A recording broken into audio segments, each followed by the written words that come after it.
First world war जो हुआ, तो फर्स्ट वर्ल्ड वार 1914 से, ठीक है,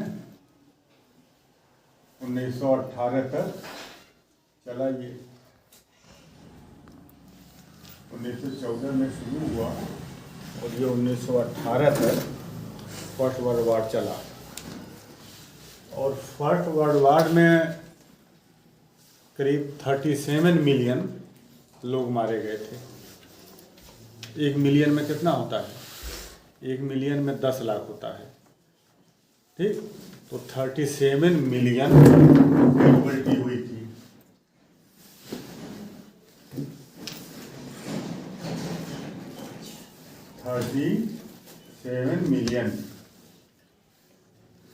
थर्टी सेवन मिलियन के कैजुअल्टी कुल हुई थी, नियर अबाउट। और इसमें पूरे यूरोप की जितनी आबादी थी, पूरे यूरोप के आबादी का 25% लोग इसमें मर गए थे, इस कैजुअल्टी में, फर्स्ट वर्ल्ड वार में। तो अब तक कुल 2 वर्ल्ड वार हो चुके हैं, जो विश्व युद्ध, आलमी जंग 2, फर्स्ट और सेकेंड।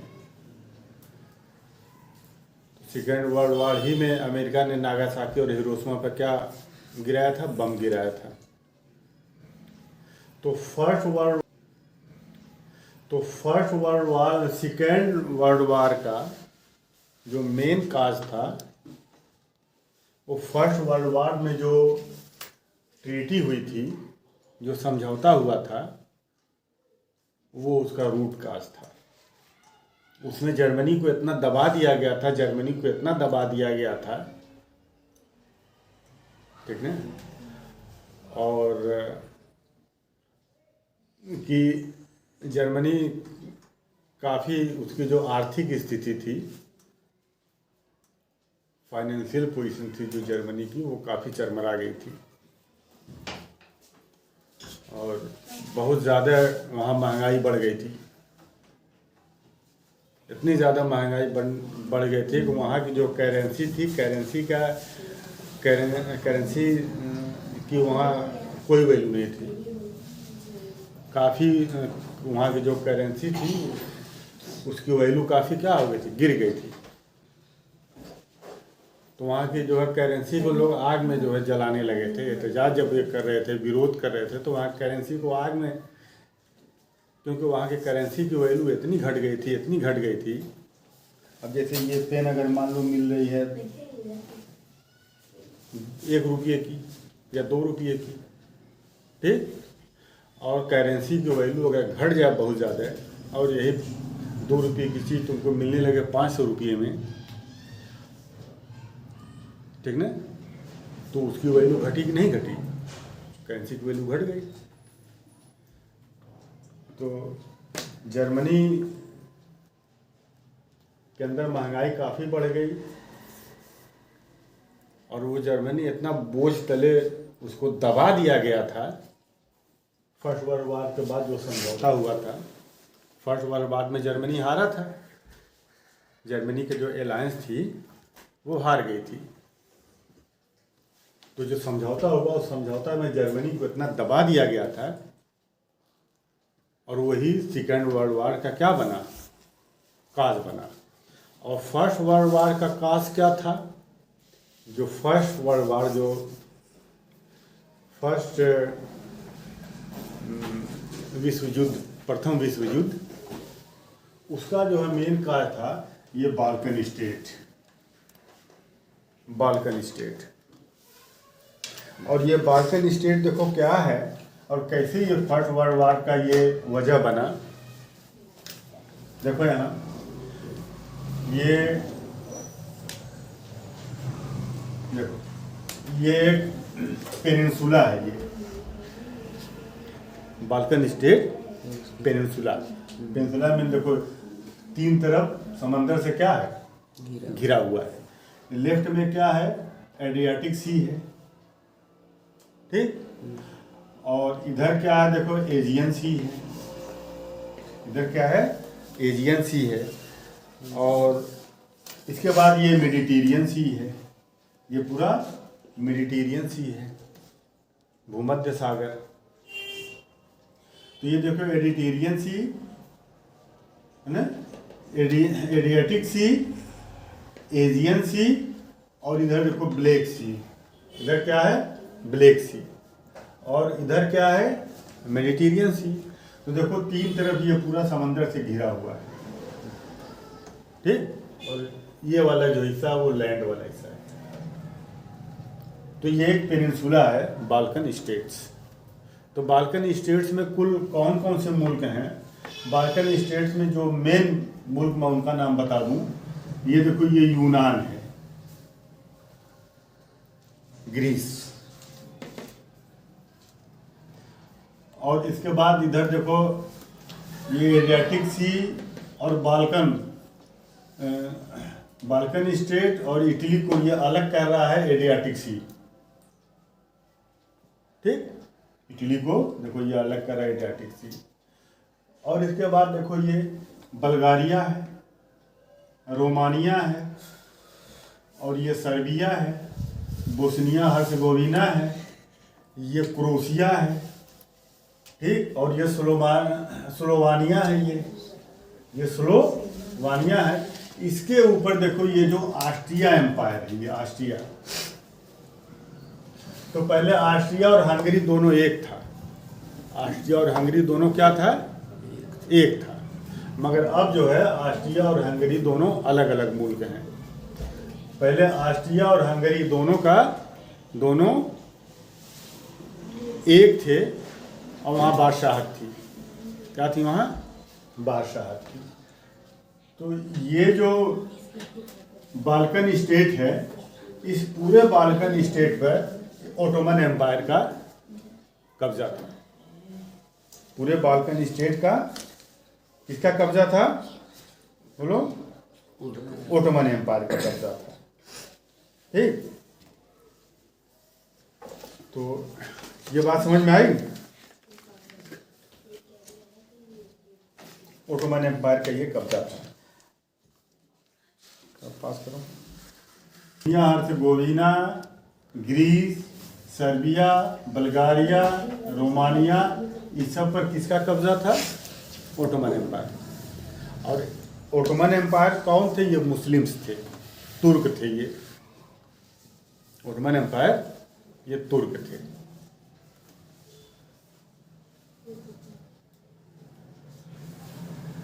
अच्छा, ये जो बाल्कन स्टेट जो ये हैं, इन बाल्कन स्टेट पर जब सल्तनत उस्मानिया, ओटोमन एम्पायर जब कमज़ोर पड़ना शुरू हो गया,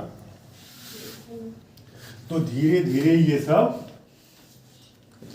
ग्रीस देखो आज़ाद हो गया। ग्रीस क्या हो गया? आज़ाद हो गया। तो जब ग्रीस आज़ाद हो गया यूनान ओटोमन एम्पायर से, तो बाकी जो दूसरे जैसे सर्बिया है, बल्गारिया है, रोमानिया है, ये सब भी कोशिश किए अपने आप को आज़ाद होने के लिए, ठीक। अब फिर उसके बाद तो अब चूंकि यूनान आज़ाद हो गया, तो यूनान की आज़ादी, जब तक ये सल्तनत उस्मानिया जब तक मजबूत थी, तब तक कोई आज़ादी के लिए सर नहीं उठा रहा था।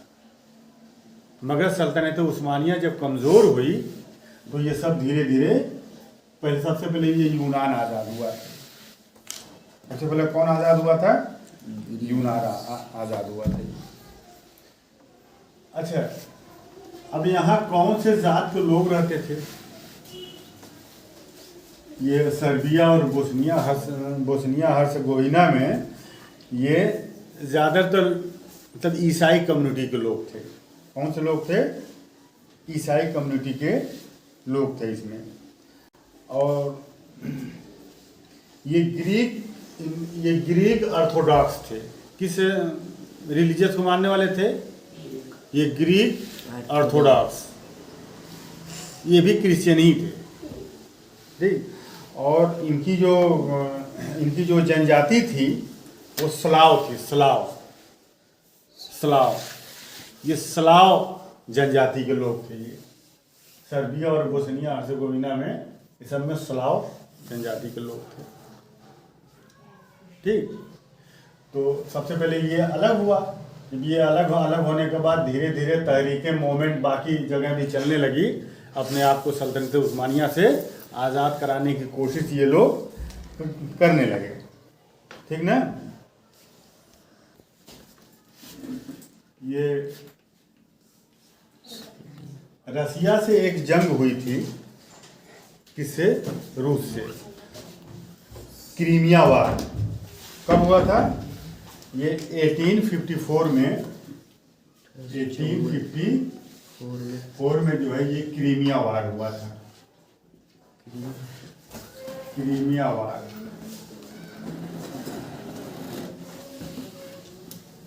क्रीमिया वार ये 1854 में हुआ था, क्रीमिया वार। ठीक, और ये किसके किसके बीच हुआ था? एक तरफ तो रूस था, एक तरफ रसिया था, ठीक, और एक तरफ क्या था? टर्की था, England, France, Turkey. Turkey means सल्तनत उस्मानिया, और इंग्लैंड, ठीक, और फ्रांस, ठीक ना, और सार्डिनिया, ये सब थे। क्रीमिया, तो क्रीमिया जो वार हुआ, क्रीमिया के वार में ये रूस क्या हुआ? रूस हार गया। रूस जो है इसकी डिफीट हुई। रूस की जो है डिफीट हुई, और ये जो अलायंस था वो जीत गया। ठीक, तो अब इस हार का रूस बदला भी लेना चाहता था। ठीक ना, रूस जो है इस हार का बदला लेना चाहता था। तो रूस ये जो बाल्कन स्टेट है, बाल्कन स्टेट में अपनी जो मजबूती चाहता था कि बाल्कन स्टेट में हमारा असर क्या हो जाए? काफ़ी मजबूत हो जाए। ठीक, इसके बाद जो है एक और जंग होती है 1866 में, है ना। इसको प्रशा वार कहते हैं। प्रशिया होता है ना, प्रशिया जो है ये इधर पड़ता है। प्रशिया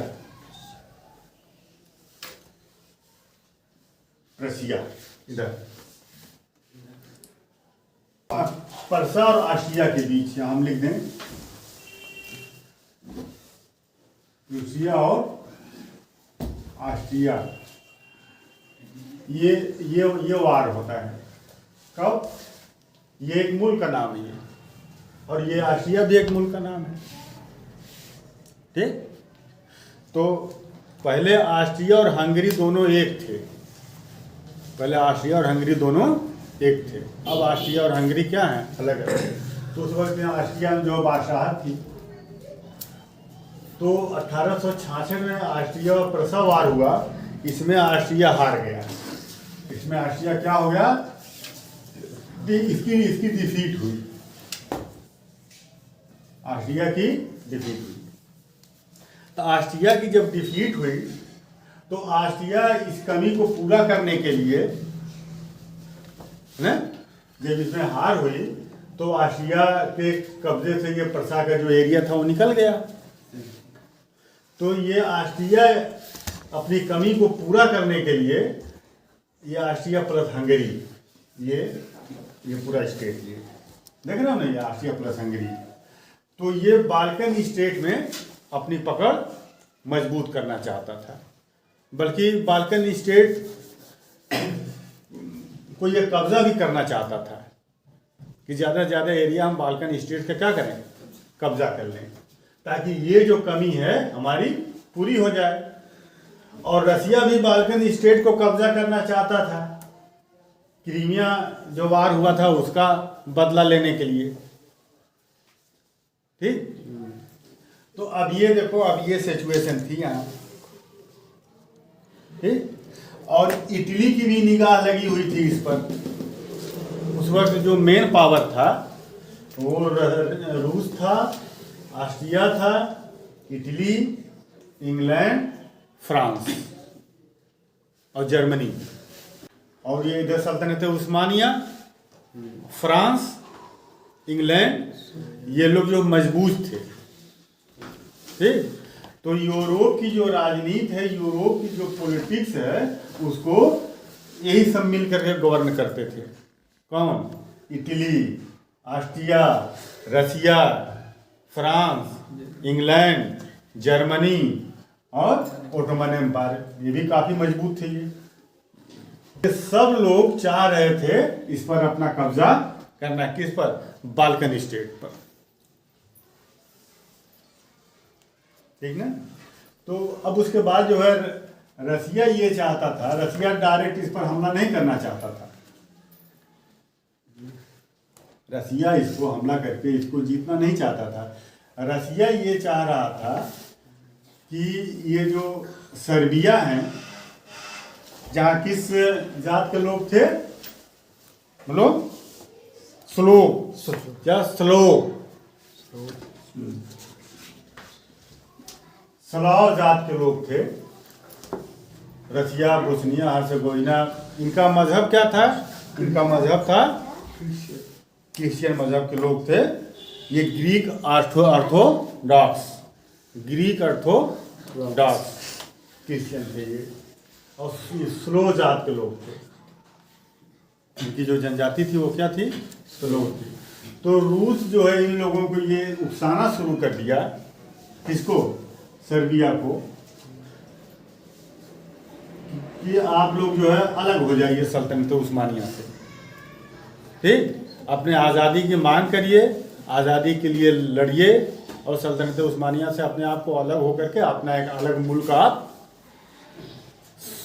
स्लो लोगों का अपना एक अलग मुल्क बनाइए आप। तो रूस ये जो चाहता था कि जब ये एक अलग मुल्क बन जाएगा तो उस पर मेरा क्या हो जाएगा? होल्ड हो जाएगा, क्योंकि रूस इनकी मदद करता था। इस पर मेरा होल्ड हो जाएगा। और इसके बाद देखो, ये जो ऑस्ट्रिया है, ये ऑस्ट्रिया को जो यहां नुकसान हुआ था,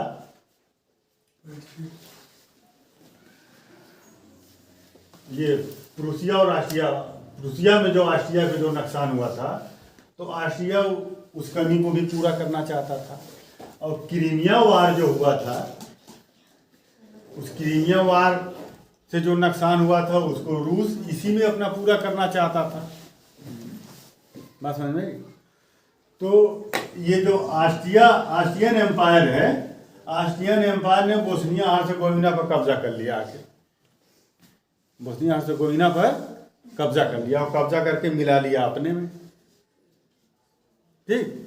तो जैसे इसने बोस्निया हर्जेगोविना पर कब्जा करके अपने में मिलाया है, रूस जो है तिलमिला उठा। और रूस ने जो है इससे कहा कि मैं तुम्हारे ऊपर क्या करूंगा? हमला करूंगा, ठीक। मगर उससे पहले एक ट्रीटी हुई थी ऑस्ट्रिया एम्पायर और जर्मनी से, ऑस्ट्रिया, जर्मनी और इटली से। वो ट्रीटी कैसी थी?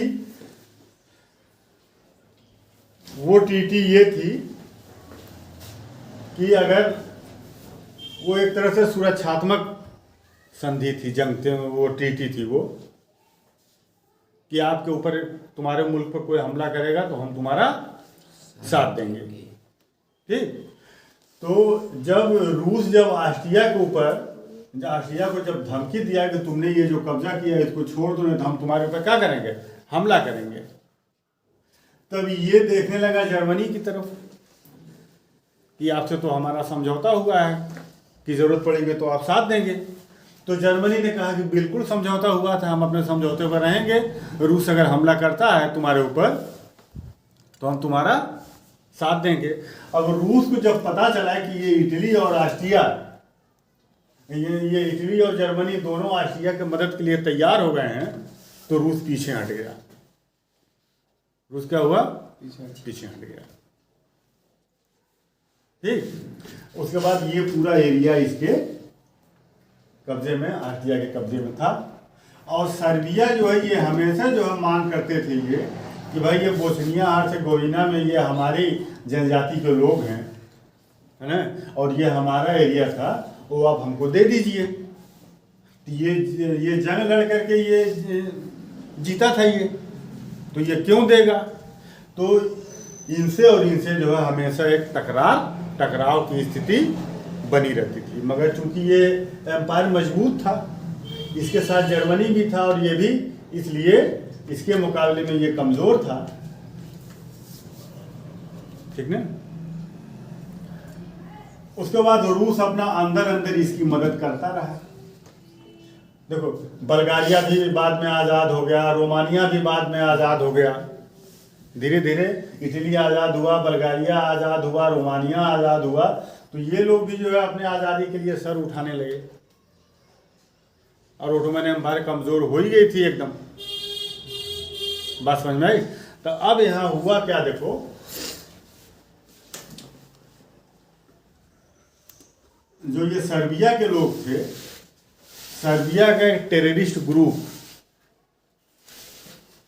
दो, एक का नाम था ब्लैक डेथ और एक का नाम था ब्लैक हैंड। ये दो टेररिस्ट ग्रुप बोस्निया हर्जेगोविना में अपना काम कर रहे थे, लड़ रहे थे इसको आज़ाद कराने के लिए। इसको आज़ाद कराने के लिए किससे? ऑस्ट्रिया से। ये टेररिस्ट ग्रुप थे, बम ब्लास्ट भी करते थे, लड़ते थे। ठीक। और 1914 में इसके लिए 1878 में एक बर्लिन में जो है मीटिंग भी हुई थी। 1878 में बर्लिन में क्या हुई थी? मीटिंग भी हुई थी। इस बाल्कन स्टेट के अंदर जो एक टसन था उसको सुलझाने के लिए, तो इसमें इंग्लैंड के जो प्रधानमंत्री थे बेंजामिन डिसराइली, लिख दूं यहाँ, बेंजामिन डिसराइली,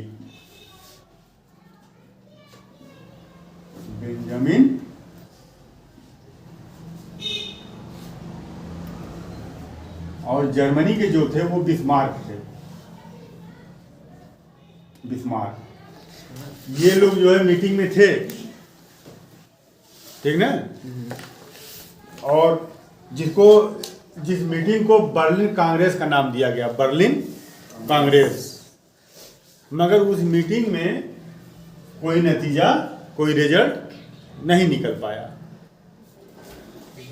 तो बिस्मार्क ने ये कहा था कि मैं रहूं या न रहूं, मगर आप लोग देख लीजिए कि ये जो बाल्कन स्टेट है, इस बाल्कन स्टेट को जो है लेकर के आज ना कल वर्ल्ड वार जरूर होगा। वर्ल्ड वार हुआ भी। तो ये भी बर्लिन में जो हुआ था, हुई थी मीटिंग, वो मीटिंग भी क्या हो गई? फेल हो गई। ठीक ना? और ये बोस्निया हर्जेगोविना को ये 1908 में जो है जीता था।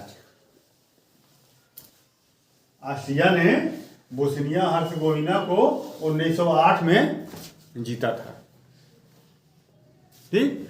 तो अब ये जो फर्स्ट वर्ल्ड वार की जो बीज है, अब देखो यहीं से जो है, यही है बाल्कन स्टेट। तो 1908 में जब इसने जीत लिया इसको, तो तब से जो है सर्बिया में, इसमें और रसा से एक टसन शुरू हो गई। ठीक। अब ये देखो, जीतने के बाद ऑस्ट्रिया का जो राजकुमार है, ऑस्ट्रिया का राजकुमार, वो घूमने के लिए आया यहाँ बोस्निया हर्सगोविना में। बोस्निया हर्सगोविना में क्या करने आया? घूमने आया। आर्कड्यूक फर्डिनेंड और मारिया सोफी इसकी वाइफ, ये दोनों आए दौरे पर बोस्निया हर्सगोविना में। तो बोस्निया हर्सगोविना में एक जगह पड़ती है सराजीवो है ना, मैं लिख दूं सराजीवो।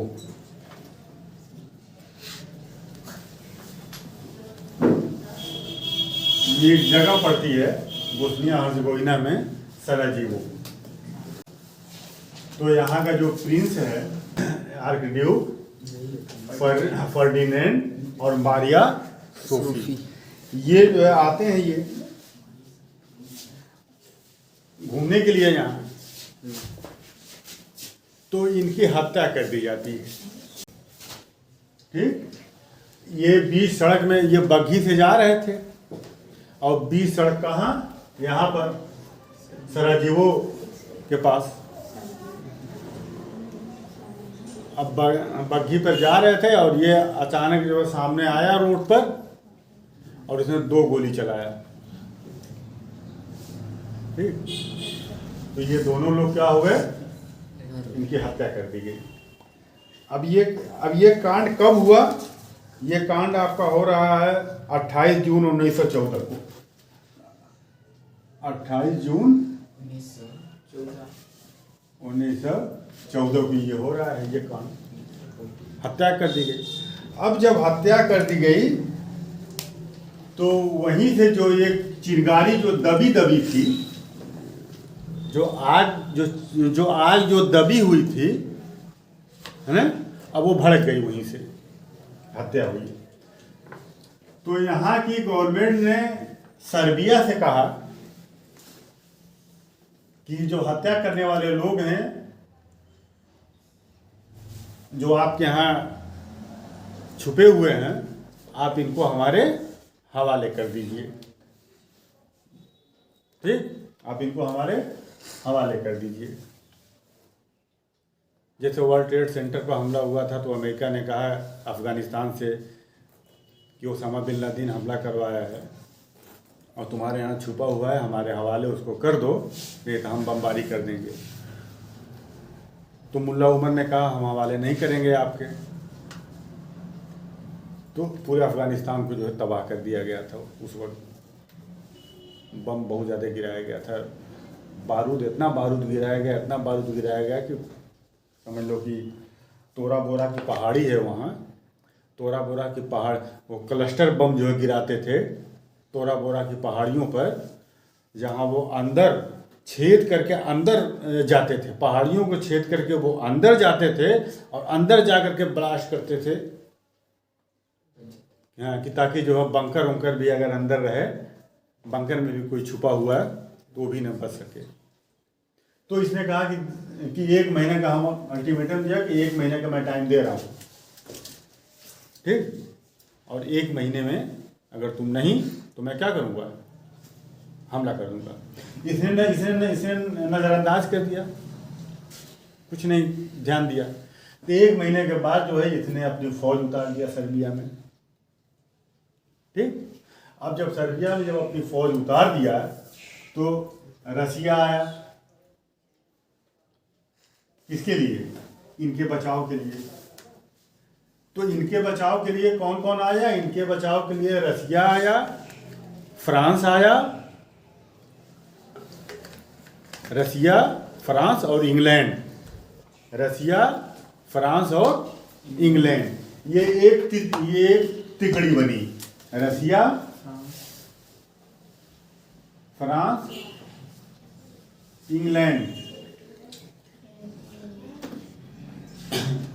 ठीक, अमेरिका भी आया, मगर अमेरिका सिर्फ हथियार बेचने के लिए आया,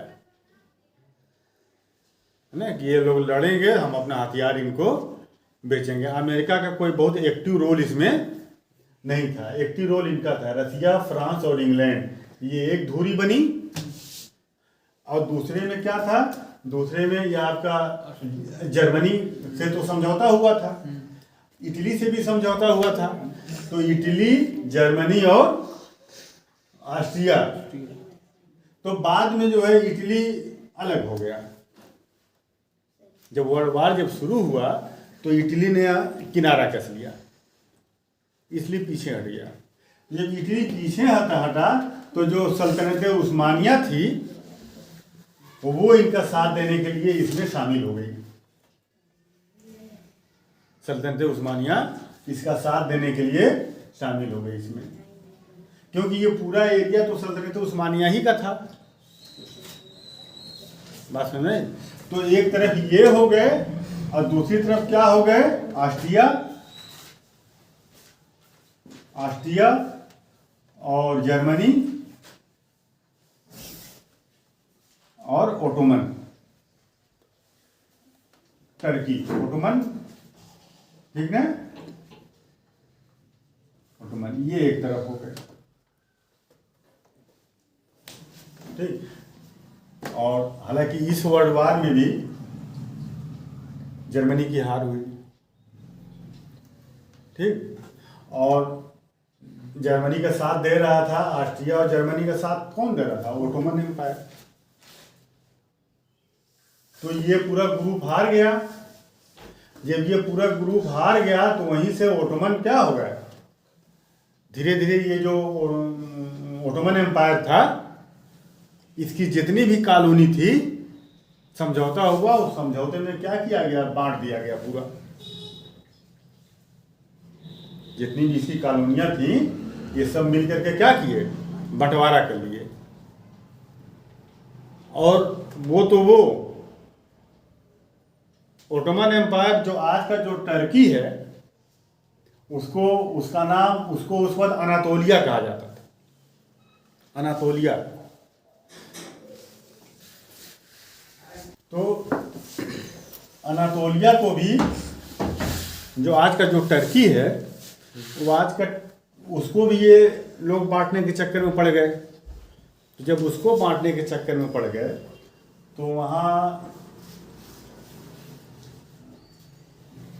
कि जो लोग थे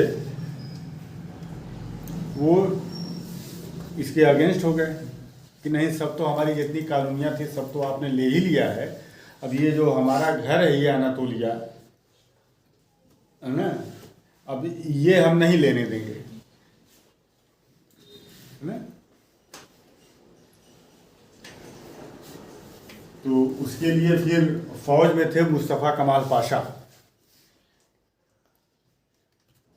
तो मुस्तफ़ा कमाल पाशा अपना ग्रुप ले करके लड़े। ये इनकी एक पार्टी भी थी जिनका नाम तहरीकुल एहरार था। तो मुस्तफ़ा कमाल पाशा जो है फिर लड़े अंग्रेज़ों से, और बहुत मजबूती के साथ लड़े। और मुस्तफ़ा कमाल पाशा ये मानते थे कि ये जो ओटोमन एम्पायर जो कमज़ोर हुआ है, इसमें जो खलीफा हैं, उस वक्त जो खलीफा थे वो महमद फोर्थ थे। महमद फोर्थ। तो उन्होंने कहा कि इसमें ये जो महमद फोर्थ हैं, ये इन्हीं की जो है गलतियों से ये सब जो है हम लोगों की जो कॉलोनी है ये सब। और जो ट्रीटी हुई थी, उस ट्रीटी में महमद फोर्थ ने सिग्नेचर भी किया था। तो उस पर भी मुस्तफ़ा कमाल पाशा और जो नेशनलिस्ट ग्रुप था वहाँ का, वो काफ़ी नाराज़ था, है ना, कि आपने पूरे जो है सल्तनत उस्मानिया को बांट दिया गया और आपने उस पर जो है दस्तखत कर दिया है, ये आपकी रजामंदी से हुआ, ये सारी चीज़ें। तो फिर ये मुस्तफ़ा कमाल पाशा ये लोग लड़े, बड़े मजबूती के साथ लड़े। और उसमें फिर जब इंग्लैंड को ये लगा कि इस छोटे से टुकड़े के लिए लग रहा है कि हमको बहुत भारी कीमत चुकानी पड़ेगी, क्योंकि ये तो बड़े मजबूती के साथ लड़ रहे हैं, तो फिर वहाँ से छोड़ करके ये हट गए, है ना। फिर वहाँ से छोड़ करके ये हट गए। तो वो अनातोलिया को जो इन्होंने बचा लिया था, मुस्तफ़ा कमाल पाशा वगैरह। तो वही जो उस वक्त का अनातोलिया आज का टर्की है, आज का टर्की है। उसके बाद फिर टर्की पे फिर पूरा होल्ड मुस्तफ़ा कमाल पाशा का हो गया मुस्तफ़ा कमाल पाशा का। मगर खिलाफत अभी ख़त्म नहीं हुई है।